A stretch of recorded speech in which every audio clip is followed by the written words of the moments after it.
урматтуу төрага. Сиздин айтканыңызда чындык бар. Бирок мындай болуп атат да. Министрликти бул жерден шайлап атсак дагы суроо бербей кетиргиле дейсиңер. Ушул жердеги эле суроолорду бергиле дейсиңер. Биз кабинеттерине барсак бул кишилер бизди кабыл албайт.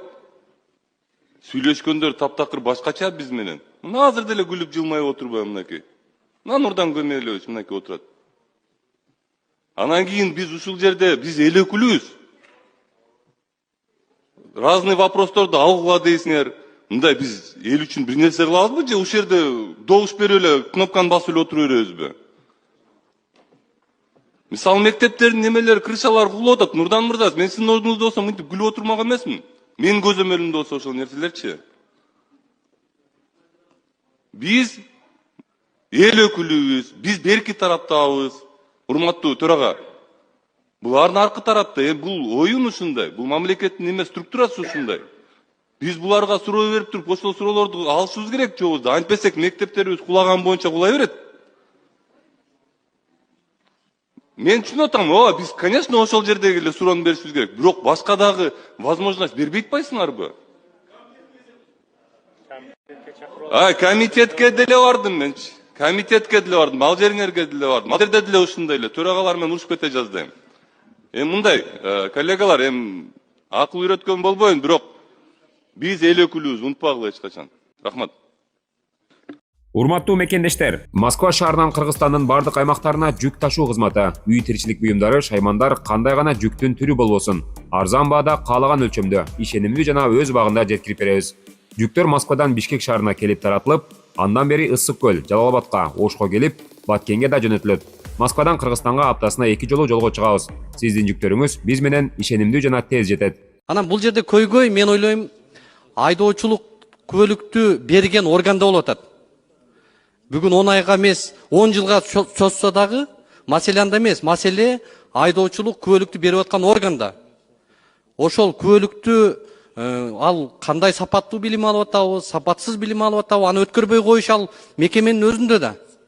Демек ошол мекеме өзү дагы комплекстүү илимий анализдерди жүргүзүп, илимий бир мындай бир адистердин кеңешине, адистердин тыянагына таянып туруп, мындай логикалуу жыйынтык чыгарыш керек да. Бүгүнкү күндө ушул 10 айлык айдоочулук күбөлүк бул акылга сыйбайт. Бул үчүн мен каршымын. Ошол эле кезде ушул айдоочулук күбөлүктү берип аткан мектептердин билим программасын, ошолордун концепцияларын, ошолордун бир учебный практикалык сабактарын жакшыртышыбыз керек, ошол боюнча иш кетиш керек.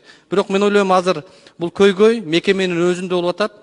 Ушул нерсени белгилеп коеюн дедим. Рахмат. Булар эмненин негизинде 10 айга көтөрүп алышты? Бул кылып аткан иштери менен биздин президентибизди кош аралаштырып бир төрөмө иштерге кредиттер кылып атат да. Ошондуктан муну азыр комитеттин чечимин эртерээк берсек, тез аранын ичинде муну парламенттик угуйла кылбасак болбой калды азырчы. Ар ким ошол сунуштап аткан 10 ай деп аткан киши өзүнүн деңгээлине салыштырып 10 ай деп атат болуш керек. Себеби дегенде мен 2 айда же болбосо 3 айда окуп ала турган адамдын укугун тебелеп, мен 10 айга макул болуп, эмне үчүн макул болушум керек? Кечээ мына летчик айтып атат, мен 1 айда деген самолет айдаганды үйрөндүм деп атат. Эмне деген бул? Муну тез аранын ичине карабасак болбойт. Азыр мына чыңалуу күчөп баратат өзүчү. Тейлөө кызматтары боюнча сөздөр аябай көп, элде нааразычылыктар көп. Мына айрыкча Алмаз Акунжа ушу министрлер кабинетине чоң мындай сын пикирлер айтылып атат. Кафе, ресторандарда тейлөөгө байланышкан бая пайыздарды алып, тейлөө бекер деген менен дароо ошол кафе, ресторандардын кожоюндары тамак аштын баасына ошону кошуп койду дейт. Ага акылдын деле кереги жок да.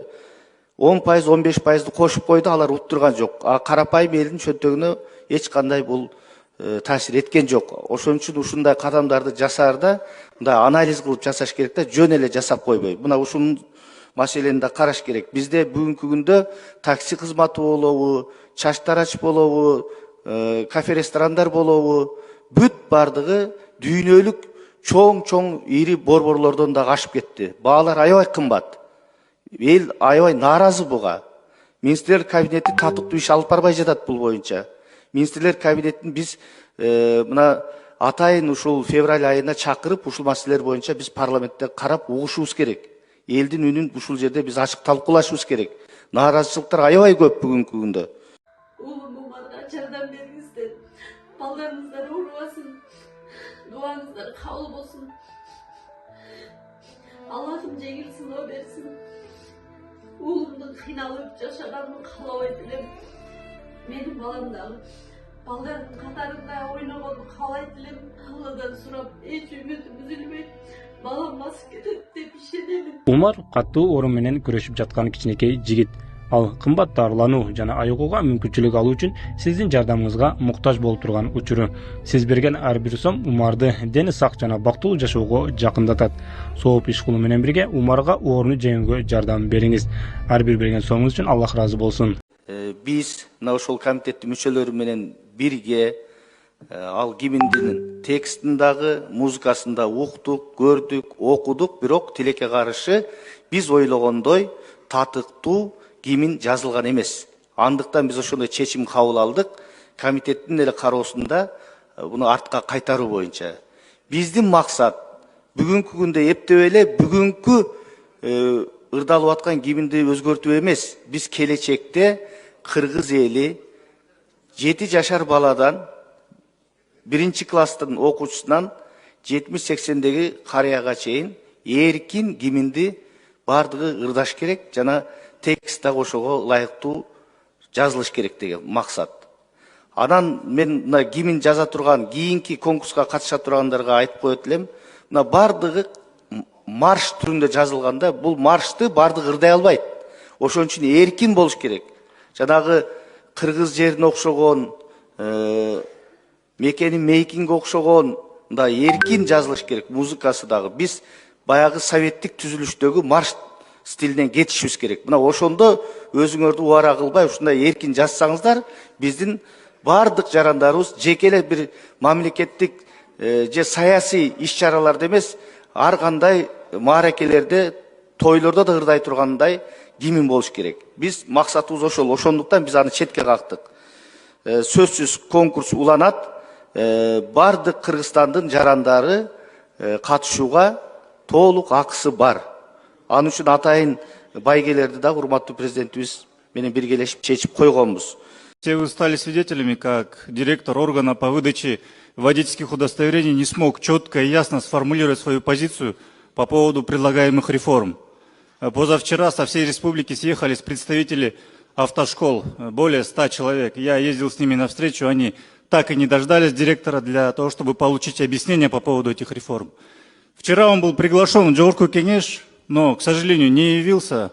Ответом от Управления делами президента было то, что в связи с проводимыми реформами он не имеет возможности посетить Джорку Кенеш.